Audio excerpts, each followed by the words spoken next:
সর্বশেষ যে লোকটা জান্নাতে যাবে তাকে আল্লাহ তাআলা জাহান্নামের আগুনে পোড়াতে পোড়াতে ছাই বানিয়ে ফেলবে। আল্লাহ বলবেন, জিব্রাইল যাও একটু দেখো, একটা মাত্র সেজদা দিয়েছে আমাকে, এরকম কাউরে পাওয়া যায় কিনা। বাটি চালান দিয়ে দেখো পাওয়া যায় কিনা। খুঁজে খুঁজে কাউরে পাবে না। আল্লাহ বললেন আবার দেখো, খুঁজে খুঁজে একজনকে পাবে, সামান্য ইমানের ছিটে ফোঁটা তার অন্তরে ছিল। আল্লাহ বলবেন যেহেতু ছিটে ফোঁটা আছে, অনেক মায়ের খাইছে, ওকে বের করে জাহান্নাম থেকে বের করে একটা নির্ধারিত দূরত্বে রেখে দাও। রেখে দেয়া হবে, কিন্তু জাহান্নামের আগুনের লেলিহান শিখাতে তার গা ঝলসে যাবে। সে আল্লাহর ডেকে বলবে, মাবুদ তোমার কাছে আমি কিছু চাই না,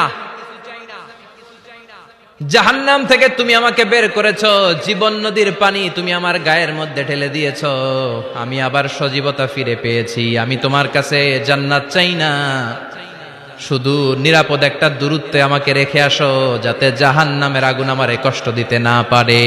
আল্লাহ আমি কিন্তু তোমার কাছে জান্নাত চাই না। কি চাই না? জান্নাত চাই না, কিন্তু জাহান্নামের আগুন আমারে কষ্ট দিচ্ছে, এতটা দূরত্বে রাখো যাতে জাহান্নামের আগুন আমার গায়ে না লাগে। আল্লাহ বললেন ওকে রাখবো, কিন্তু আমার সাথে একটা কন্ট্রাক্টে যেতে হবে, যে এটা তোমাকে দিলে তুমি আর নতুন করে কিছু চাবা না। সে বলবে আমি রাজি, কন্ট্রাক্ট হয়ে যাবে। আল্লাহ জিব্রাইলরে বলবেন যাও এমন দূরত্বে রাখো যাতে জাহান্নামের আগুন ওরে কষ্ট না দেয়। রেখে আসা হবে, অনেক দিন সে ওখানে আনন্দে থাকবে, আল্লাহ শুকরিয়া করবে। সে মনে মনে বলবে বেঁচে গিয়েছি, আমি বেঁচে গিয়েছি, জীবনে আর কিছু চাই না, জাহান্নাম থেকে আমি বেঁচে গিয়েছি। অনেকদিন থাকার পরে মনে মনে ভাববে বাইসা তো গেছি, কিন্তু নতুন করে একটু ট্রাই করে দেখি,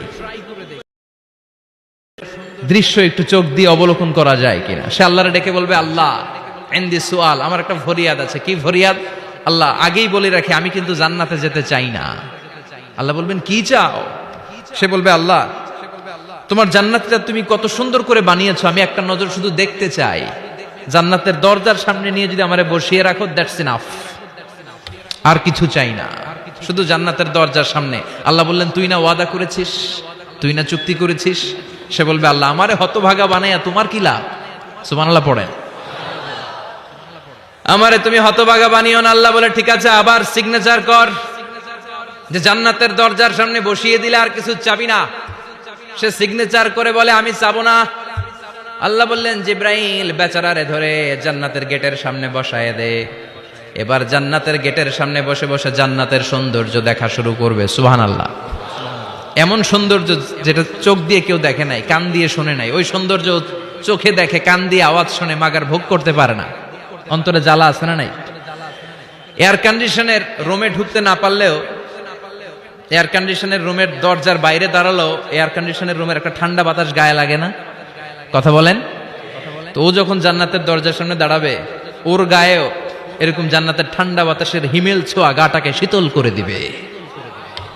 ওই শীতল হয়ে যাওয়ার পরে আর তো সহ্য হবে না, আবার আল্লাহরে ডাকবে, মনে মনে ভাববে আর একটু ট্রাই করি না, দোষ কি, আস্তে আস্তে অনেক দূর তো আগাইছি। সুবহানাল্লাহ কইবেন না? এবার আল্লাহরে বলবে আল্লাহ ইনদি সুআল, আল্লাহ তুমি যদি কোনো বিষয়ে নতুন করে ডিসিশন নাও, তোমারে জিজ্ঞেস করার মতো কি কেউ আছে? আল্লাহ বলে না, আমি তো সব রাজার বড় রাজা, মহারাজা, আমার উপরে তো কারো কথা চলে না। ওই হতভাগা লোকটা বলবে আল্লাহ এত সুন্দর জান্নাত তুমি বানালা, চোখ দিয়ে সৌন্দর্য দেখি, কান দিয়ে আওয়াজগুলো শুনি, হুর আর গেলমান হেঁটে বেড়ায়, এত সুন্দর জান্নাত চোখ দিয়ে দেখি, ঢুকতে পারি না, আমারে কষ্ট দিয়ে তোমার কি লাভ? ও আল্লাহ আমারে তুমি মাফ করে দাও, জান্নাতের চিপার মধ্যে এক কর্নারে তুমি একটু আমারে জায়গা করে দাও। আল্লাহ বলবেন ওয়াই হাক ইয়াবনা আদম, তোর ধ্বংস হোক হে আদম জাত, মা আগদারাকা, তোর চেয়ে বড় গাদ্দার আমি আমার সৃষ্টিকুলে কাউরে দেখি নাই, কারণ তুই আমার সাথে চুক্তি করিস আর চুক্তি ভঙ্গ করিস। আল্লাহর রহমতের দরিয়ায় তখন জোশ খেলে যাবে, ওর আকুতি মিনতি চাহনি আল্লাহর রহমতের দরিয়ার মধ্যে জোশ লাগিয়ে দিবে। আল্লাহর দয়া হয়ে যাবে, মায়া হয়ে যাবে। আল্লাহ বলবেন ঠিক আছে জান্নাতে যা। লোকটা এবার এক দৌড়ে জান্নাতের ভিতরে ঢুকে যাবে। লোকটার দৌড় দেখে আবার লোকটারে আল্লাহ ডেকে বলবে একটু দাঁড়া, একটু দাঁড়া, জান্নাত তো দিছি, তো দৌড় দিলি কেন? সুবহানাল্লাহ কইবেন না? লোকটি বলবে আল্লাহ প্ল্যান তো আমি কম করি নাই, এত চেষ্টার ফলে আমি আসতে পারছি, আবার যদি তুমি বাইর করে দাও, এই জন্য এক দৌড়ে এমন চিপার মধ্যে লুকামো যাতে তুমি আমার না দেখো। আবার আল্লাহর রহমতের দরিয়ায় জোশ খেলে যাবে, আল্লাহ কাছে ডাকবে, কাছে আয়, ও গোলাম তোর কি মনে চায় আমারে বল, আজকে তুই চাইতে থাক, আমি দিতে দিতে তোর মনের সব আশা পূরণ করে দেব। লোকটা খুশি হয়ে বলবে, আল্লাহ আমারে এটা দাও, বাড়ি দাও, গাড়ি দাও, নারী দাও, এটা দাও, ওটা দাও, একের পর এক চাইতে থাকবে, আল্লাহ সব তারে দিতে থাকবে। চাইতে চাইতে লোকটার সব চাওয়া যখন শেষ, সে বলবে, আল্লাহ আর আমার চাওয়ার কিছু নাই। আল্লাহ বলেন, নো, এত তাড়াতাড়ি যে তুমি খেলা শেষ করতে পারবা না মনু, আমার সাথে তোমার এই খেলা আরো লম্বা সময় চলতে হবে, তোমার অনেক কিছু চাইতে হবে। তুই আজকে চাইতে চাইতে তোর সব চাও আমার কাছে বলবি, আর আমি দিতে দিতে তোর জীবন ধন্য করে দেব। সে আবার চাইতে শুরু করবে, আল্লাহ এটা দাও, ওটা দাও, ওটা দাও, আল্লাহ দিতে দিতে সব দিবে। এরপরে বলবে, আল্লাহ মাফও চাই, দোয়াও চাই, আর চাওয়ার কিছু নাই। আল্লাহ বলবেন, তাই ঠিক আছে, তোরে আমি জান্নাতে ঢুকাই দিলাম, তবে মনে রাখিস তোর জান্নাতটা হবে সবচেয়ে ছোট জান্নাত, আর তোর জান্নাতটা হবে এই পৃথিবীর 10 গুণ। চিল্লা এখন সুবহানাল্লাহ। বুখারীর বর্ণনা, আখিরু মান দাখালাল জান্নাহ, যে লোকটা সর্বশেষ অনেক মাইর খাইয়া রিমান্ডে থাকার পরে জান্নাতে ঢুকবে, তার জান্নাতটা যদি পৃথিবীর 10 গুণ হয়, তাহলে আমাদের সবাইরে ফেরদাউসে ঢুকাতে আল্লাহর কোনো সমস্যা আছে?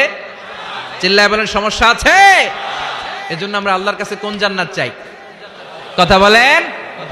রব্বুল আলামিন বলেন, ওয়াসিকাল্লাযীনা ইত্তাকাউ রাব্বাহুম ইলাল জান্নাতি যুমারা হাত্তা ইযা জাউহা ওয়া ফুতিহাত আবওয়াবুহা ওয়া ক্বালা লাহুম খাজানাতুহা সালামুন আলাইকুম তিবতুম ফাদখুলুহা খালিদিন। সুবহানাল্লাহ পড়েন। আমরা এবার জান্নাতে ঢুকবো। সব জান্নাতীদেরকে নিয়ে আল্লাহ তাআলা বলবেন, ও ফেরেশতারা, আমার জান্নাতীদেরকে তোমরা ওয়েল রিসেপশন দিয়ে, রেড কার্পেট রিসেপশন, লাল গালিচার সংবর্ধনা দিয়ে জান্নাতে নিয়ে যাও। ফেরেশতারা পেছন থেকে আল্লাহকে যারা ভয় করে জান্নাতের উপযুক্ত হয়েছে সবাইকে নিয়ে জান্নাতে ছুটবে। ওমিয়া, কোন প্রোগ্রামে যদি মন্ত্রী আসে, মেম্বার অফ দ্য পার্লামেন্ট আসে, কিংবা প্রধানমন্ত্রী আসে, ওনার শুভাগমন উপলক্ষে আমরা অনেকগুলো ওয়েলকামিং রিসেপশন গেট বানাই না? কথা বলেন। সুজানগরে বোধহয় বানায় টানায় না? আজকের মাহফিলের তো কয়েকটা গেট দেখলাম আমি, বানাই না আমরা?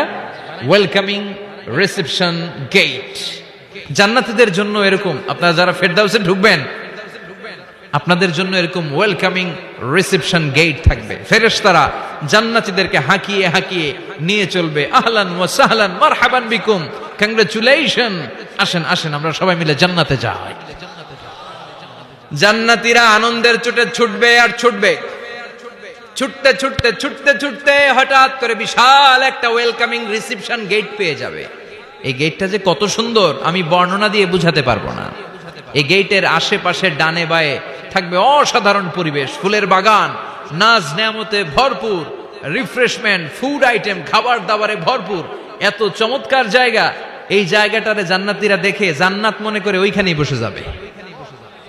জান্নাতীরা মনে করবে এটাই জান্নাত, জান্নাতকে মজা লেলো, জান্নাত তোমারই হে, চলো আমরা খাওয়া দাওয়া শুরু করি, ফুর্তি শুরু করি। খাওয়া দাওয়া শুরু করবে। ফেরেশতারা বলবেন, no, you are absolutely wrong, আপনারা ভুল করছেন, এটা জান্নাত না, এটা জান্নাতের গেট। দিল্লি কা লাট্টু হ্যায়, দিল্লি বহুত দূর হ্যায়। দিল্লির লাট্টু খাইবার শখ তো দিল্লি যাইতে হবে, তো এইখানে তো দিল্লির লাট্টু পাওয়া যায় না, ঠিক কি না?